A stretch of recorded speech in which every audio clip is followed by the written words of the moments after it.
بسم اللہ الرحمن الرحیم۔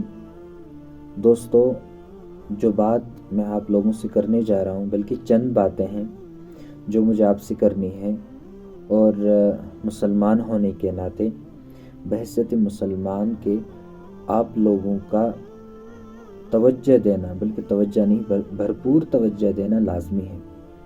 واقعہ ایسا ہوا، جب میں پرسوں جمعہ نماز کے لیے گیا تو سنتوں سے فارغ ہونے کے بعد جب مؤذن نے دوسری اذان دی تو اللہ اکبر جب انہوں نے پڑھا تب تک صحیح تھا، لیکن جب انہوں نے اشہد ان لا الہ الا اللہ شروع کیا، جس اندازے سے انہوں نے پڑھا، اس وقت بہت مایوسی ہوئی۔ اور اس وقت میرے ذہن میں ایک خیال آیا کہ جب دنیا کا کوئی پوسٹ ہم نکال لیتے ہیں، جیسے ہم کوئی ایگزام دیتے ہیں، جیسے ہمارا یہ ہے سول سروس ایگزامز وغیرہ ہوتے ہیں یا JK SSB، تو ان ایگزامز کے لیے ہم بہت اچھے سے تیاری کرتے ہیں، اور اس کے بعد جب انٹرویو کا موقع آتا ہے تو اس وقت جب ہم سے انٹرویو لیا جاتا ہے تو بہت سی چیزوں کو دیکھا جاتا ہے۔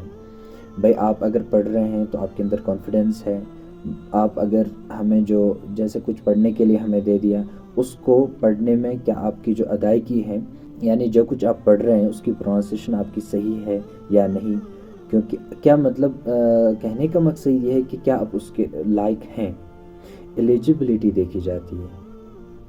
لیکن جب مؤذن کا انتخاب کیا جاتا ہے اس میں یہ چیزیں کیوں نہیں دیکھی جاتی ہیں؟ ہے نا علمی کی بات؟ تو میرے ذہن میں یہی خیال آیا، جب بھی کسی مسجد میں، خاص کر کشمیر میں ہی نہیں بلکہ بہت سے علاقوں میں ایسی اذانیں دی جاتی ہے، واللہ بہت مایوسی ہوتی ہے۔ لیکن اب زیادہ آپ لوگوں سے میں تفصیل سے بات نہیں کروں گا، بس کچھ پتے کی باتیں بتاؤں گا۔ وہ یہ ہے، ایسا قانون نکلنا چاہیے۔ دیکھیے، یہ باتیں جو میں کر رہا ہوں یہ صرف میں مدارس کے طلباء کو ہی نہیں، جو لوگ تجوید جانتے ہیں، جن کا تعلق مکاتب سے ہوگا اور جن کا مدارس سے ہوگا، اسی طرح بہت سے ایسے ہمارے جو ہے دوست ہیں جن کو تجوید کے بارے میں جو ہے واقفیت ہوگی، تو ان سب سے میری جو ہے یہ بات میں ان سے کر رہا ہوں کہ آپ بتائیں، خدا را جب مؤذن کا انتخاب کیا جاتا ہے یا امام کا انتخاب کیا جا رہا ہے، کیا یہ چیزیں دیکھی جاتی ہیں؟ اب I am not targeting anybody, پہلے یہ بات کلیئر کر دوں، میں کسی کو ٹارگیٹ نہیں کر رہا ہوں، لیکن یہ کہہ رہا ہوں کہ دنیاوی امور کے لیے ہم دیکھتے ہیں کہ اس کی ایلیجبلٹی ہے یا نہیں، لیکن دین کے امور کے لیے کیوں نہیں ہوگی؟ یہ ایک بات کہ مؤذن کا ہوا۔ اسی طرح انفارچونیٹلی جس امام نے وہاں پر نماز پڑھائی، کیا بتائیں آپ کو کہ انہوں نے اللہ اکبر کی جگہ پڑھا اللہ اکبر، ہے نا؟ تو بظاہر ہنسی آتی ہے، یا اس کو ہم کشمیری میں کہہ سکتے ہیں یہ چھن اسنچ کات کی بلکہ ترسنچ کات، یعنی ہمیں یہاں پر سوچنا پڑے گا کہ ایسا کیوں ہے؟ اللہ اکبر کہاں ہے؟ لام مشدد ہے تو اللہ اکبر پڑھا جائے گا نا۔ تو خیر، بات یہ ہوئی، تجوید کی بات ہوئی، تو میری آپ سبوں سے یہی ریکویسٹ ہے، مؤدبانہ التماس ہے کہ مہربانی کر کے خدا را تجوید کی طرف دھیان دیں۔ چاہے آپ قرآن پڑھ رہے ہیں، چاہے آپ اذان دے رہے ہیں، چاہے آپ کچھ بھی کر رہے ہیں، جہاں آپ کا تعلق مسجد سے ہے نا، اور گھر میں آپ قرآن پڑھ رہے ہیں تو تجوید کی طرف دھیان دیں۔ اور اب یہاں پر کوئی بندہ یہ سوال کر سکتا ہے، میرا دوست بھائی آپ نے کیا یہ نئی بات چھیڑ دی؟ اتنے سارے ہمارے بزرگ ہیں جو کہ تہجد گزار ہیں اور کیا نام ہے اس کا، نوافل پڑھتے ہیں، متقی ہے ماشاءاللہ، اور عبادت میں مشغول ہوتے ہیں، وہ اگر اذان دیں تو ان کو تو تجوید آتی نہیں ہے۔ اب یہاں پر جو ہے لیم ایکسکیوز نہیں چلیں گے۔ جب ہمارا جو دادا ہوتا ہے یا دادی ہوتی ہے، ان کو جب موبائل سیکھنا ہوتا ہے تو وہ کیسے سیکھتے ہیں؟ وہ پہلے کہتے ہیں کہ لال بٹن سے کیا ہوتا ہے، اس سے جو ہے دوسرے بٹن سے کیا ہوتا ہے، خیر جو چیزیں ہوتی ہیں وہ کیسے سیکھ جاتے ہیں، ان کے اندر یہ تڑپ ہوتی ہے کہ ہمیں یہ سیکھنا ہے۔ اور رہی بات تجوید کی یعنی قرآن کے تعلق سے، تو یہ کہتے ہیں کہ بھائی ہم نہیں سیکھ پائیں گے۔ کیوں نہیں؟ مرتے دم تک ایز آئی تھنک میرا ماننا یہ ہے we are students till death. So ہمیں یہ نہیں کہنا ہے کہ بھائی مجھے نہیں آئے گا۔ جب آپ موبائل سیکھ پاتے ہیں تو آپ تجوید کیوں نہیں سیکھ پائیں گے؟ تو یہ سب لیم ایکسکیوز ہیں۔ ہو گئی ایک بات۔ دوسری بات جس کی طرف مجھے دیکھ کر ہمیشہ مایوسی ہوتی ہے وہ یہ ہے کہ امامت۔ کوئی بندہ امامت کرتا ہے تو امامت تو وہ کرتا ہے، تنخواہ بھی اس کو مل جاتی ہے، لیکن لوگ اس کو کس نظر سے دیکھتے ہیں یہ بات سوچنے کی ہے۔ دیکھیے یہاں پر بھی یہ بات میں کلیئر کر دوں، میں کسی کو ٹارگٹ نہیں کر رہا ہوں، لیکن جس کو لگ رہا ہے کہ یہ کمیاں ہیں ہمارے اندر، وہ مہربانی کر کے ان کو جو ہے کلیئر کر دیں اور ان کمیوں کو دور کر دیں۔ جیسے کوئی امام جو ہے امامت کے لیے آتا ہے اور امام بن جاتا ہے کسی بستی کا، تو وہ امام ہی نہیں بلکہ ایک فرد رہتا ہے۔ اگر کسی کے گھر میں 5 ہے 6 ہے تو 7واں فرد جو ہے امام ہوتا ہے، یعنی اس کی جو ہے رسپانسبلٹیز ہوتی ہے جو ان مقتدیوں کو مکمل کرنی پڑتی ہے۔ نہ کہ آپ یہ سوچیں گے کہ ہم ہم تو اس کو تنخواہ دے رہے ہیں تو اس کو جو ہے جو کچھ بھی ہم کہیں گے وہ اس کو کرنا پڑے گا۔ نہیں، آپ خود سوچئے، آپ کو اگر کوئی کام ہوتا ہے کسی محکمے میں، کسی بھی ڈپارٹمنٹ میں آپ جاتے ہیں، وہاں آپ کو کوئی کام ہوتا ہے، وہاں زڈیو ہوگا، کسی اور ڈپارٹمنٹ کوئی اور افسر ہوگا، کہیں چیئرمین ہوگا وغیرہ ہوگا، تو کتنی آپ رسپیکٹ دیتے ہیں۔ وہاں پر 2 چیزیں ہیں، ایک تو آپ کو پتہ ہے کہ اس پوسٹ کی کیا اہمیت ہے، دوسری بات یہ ہے کہ آپ کو جو کام نکلوانا ہوتا ہے اس کے لیے آپ مجبوراً اس کو جو ہے رسپیکٹ دینا پڑتا ہے آپ لوگوں کو۔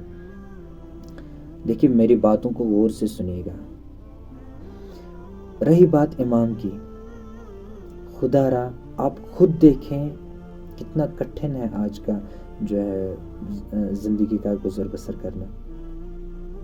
ٹھیک، تو میں اس کی طرف نہیں جاؤں گا، میں بس جس کی طرف میں چاہتا ہوں کہ آپ دھیان دیں وہ یہی ہے کہ امام کی اہمیت، آپ کے اندر امام کی اہمیت آنی چاہیے۔ امام کیا ہے یہ دیکھیں، ہمیشہ یہ یاد رکھیں، چاہے مدارس کا لڑکا ہے، چاہے ہمارا بزرگ ہے کوئی، چاہے مفتی صاحب ہیں، قاری صاحب ہیں، کوئی بھی شخص جو مصلی پر کھڑا ہوتا ہے، جو وہ منصب ہے، اس کی تقدس کا خیال رکھیں۔ آپ جس جگہ وہ کھڑا ہو گیا وہ شخص امام بن گیا، اور جس مصلی پر وہ کھڑا ہو گیا تو وہ منصب جو ہے امامت کا منصب، اس کے تقدس کا خیال رکھیں۔ آپ یہ نہ دیکھیں کہ یہ بندہ کون ہے، یہ دیکھیں کہ یہ کس مقام پر اس وقت کھڑا ہے، کس منصب کی طرف جو ہے اس کی نسبت ہے۔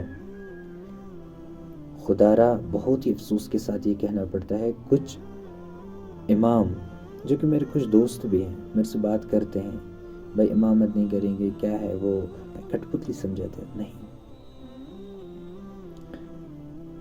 میرے بھائیوں، اس چیز کی طرف آپ ضرور دھیان دیں، کہاں ہم لیک کر رہے ہیں اس معاملے میں، کیونکہ بہت سی چیزوں کو ہم لائٹلی لیتے ہیں، لیکن یہ جو امام ہے جو امامت کرتا ہے اس کو لائٹلی نہ لیں۔ امام کی تنخواہ سے لے کر امام کی جو ہے وہ کیا کہتے ہیں اس کو، اس کا احترام کرنا، ہر جگہ آپ کو محتاط رہنا پڑے گا۔ یہ نہ دیکھیں کہ یہ بندہ کون ہے، یہ دیکھیں کہ یہ کیا ہے، امام ہے امام، اور آپ سب مقتدی ہیں۔ ٹھیک ہے، تو یہ چند باتیں تھیں جس کی طرف میں آپ کا دھیان دلانا چاہ رہا تھا۔ تو امید ہے میری ان جتنی باتیں میں نے آپ سے کی ان کی طرف آپ دھیان دیں گے، اور اگر آپ کو کہیں لگ رہا ہے کہ میں نے کوئی غلط بات کہی ہے، دیکھیے کوئی فرشتہ نہیں ہوتا ہے، میں فرشتہ نہیں ہوں کہ مجھ سے غلطیاں نہیں ہوں گی، ہو سکتی ہے مجھ سے غلطیاں، اس لیے اگر آپ کو کہیں لگ رہا ہے کہ انعام بھائی آپ اس جگہ پر جو ہے غلط ہیں، آپ نے یہ بات غلط کہی ہے، تو میں نے کیوں کی، ریزن بیہائنڈ دیٹ از کہ میں نے یہ چیزیں سب دیکھی ہیں، یعنی جو چیزیں ہم محسوس کرتے ہیں اور اس کے بارے میں ہمارا جو کہنا ہوتا ہے اس کے پیچھے وجہ ہوتی ہے، اور جتنی بھی باتیں میں نے کہی ہیں، میں آپ سب سے گزارش کرتا ہوں، مؤدبانہ التماس ہے کہ یہ چیزیں ہم بہت جو ہے نا اگنور کرتے ہیں، نہیں کرنی چاہیے ہمیں اگنور۔ جتنی ہم اہمیت دنیا کے امور کو دیتے ہیں، دنیا کے لوگوں کو دیکھتے ہیں، دنیا کے پوسٹس کو دیتے ہیں،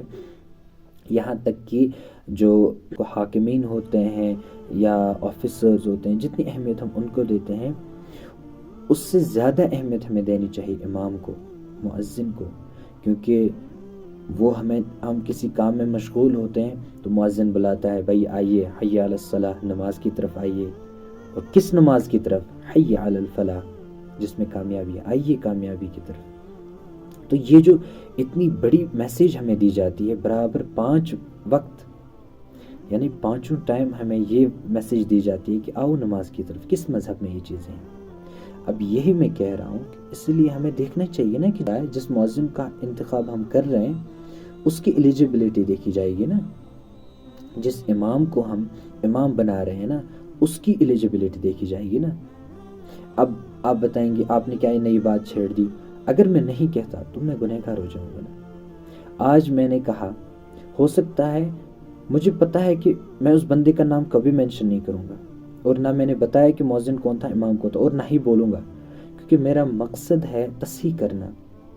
جس کی چیز کا میں علم رکھتا ہوں تو میں اسی کی بات کروں گا نا، اسی کے بارے میں یہ کہوں گا کہ بھئی یہاں پر غلط ہو رہا ہے، نہیں بولوں گا تو وہ بھی غلط ہوا نا۔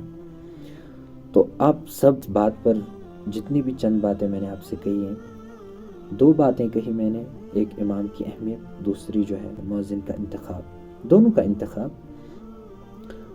دینی لحاظ سے، یعنی دین کے تعلق سے جن چیزوں کا انتخاب ہم کرتے ہیں ان میں ہمیں کتنا محتاط رہنا چاہیے۔ یہ نہیں کہ ایرا غیرن تو خیرا، اس کو ہم آگے بڑھائیں گے، بھائی چلو پڑھوائیں نماز، ٹھیک ہے۔ تو میں کسی کو برا نہیں کہہ رہا ہوں، میں کسی کو ٹارگٹ نہیں کر رہا ہوں، لیکن میں یہ کہہ رہا ہوں امام کی اہمیت اور مؤذن کا انتخاب بہت سوچ سمجھ کر کیجیے، ٹھیک ہے۔ بس چند باتیں یہ تھی، امید ہے آپ لوگوں نے دھیان سے سنا ہوگا، اور انشاءاللہ جو باتیں آپ کو ٹھیک لگیں گے اس پر عمل کیجیے، اور جو باتیں آپ کو لگ رہی ہیں کہ اس سے ہم جو ہے ایگری نہیں کرتے ہیں، آپ ضرور بتائیے، کامنٹ میں بتائیے آپ کہ کس جگہ میں غلط کہہ رہا ہوں، میں آپ کا بھرپور اس پر جو جواب دوں گا۔ دیکھیے میں فرشتہ نہیں ہوں، جہاں پر میں نے غلط کہا ہوگا میں اس کی جو ہے وضاحت دوں گا، کیونکہ میں نے سوچ سمجھ کر یہ باتیں آپ لوگوں سے کی ہیں، ٹھیک ہے۔